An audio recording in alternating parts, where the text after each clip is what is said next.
Thanks for sticking with us. Today we have special guests here from the Virginia Living Museum to talk about something really cool coming up. Joining us today is Rebecca Kleinhample, Executive Director, and Joe Watkins, the bird and mammal volunteer. Thank you both for being here today. Hi, pleasure to be here. Okay. All right. We're going to get into this spread in just a second because we're talking about the opening of the Wild Care Center at the Virginia Living Museum. What is that? Joe, this is our advanced look into a veterinary suite. Okay. Animal ambassador housing, and a nutrition center. So this is a transparent opportunity for all of our guests to see the tasks that we do every day in caring for wildlife.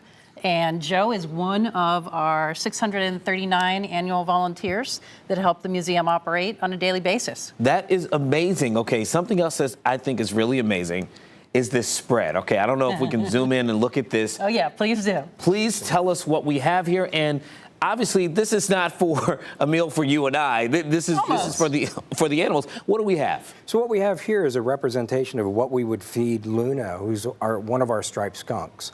And so Luna, a lot of the food that you see here is the kind of food you might have in your fridge. We might eat some of it, maybe not.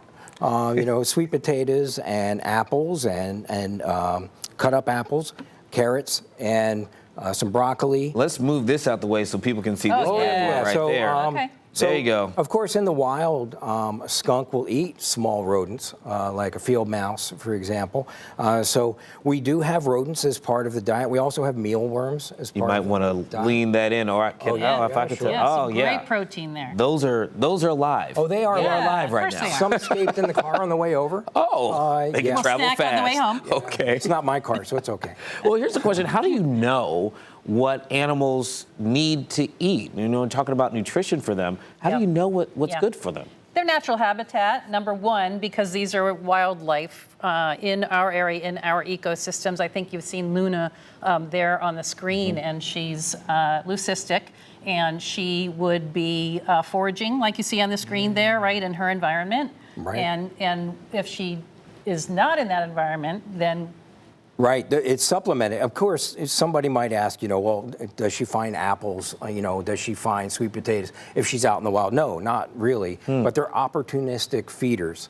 You know, so we supplement. Our folks, the nutritionists and the animal handlers, are really good at. You might wonder, how do we know whether she's eating all of this during the week? Is she getting the nutrition she needs? They weigh every animal every week at the Virginia Living Museum. And then on top of that, they're constantly monitoring what's going out and what's coming back, and what they're eating, what they're not eating, making sure they get the right calories and they get the right fat content and the right nutrition, the proteins. So there's a lot of eyes on this. My trainer's trying to do the same thing with me right now. Perfect. Personal trainers is what we are. And you know, outside of these two with the kind of rodent and the little grub here, me and Luna have similar tastes and things. So I know we're wrapping up here now, but please remind people when it's going to be opening and how they can check it out. Well, in just about 2 weeks, we'll have members have an opportunity to sign up for a sneak peek, right? And as we're getting ready to open, they'll see some really special, in-depth animal science work. And so that's just in about 2 weeks, and then we'll open in early fall. All right. Wild Care Center. So hopefully everybody can check it out and learn some more really cool details. Thank you both for being here today. Thank you so much for having us.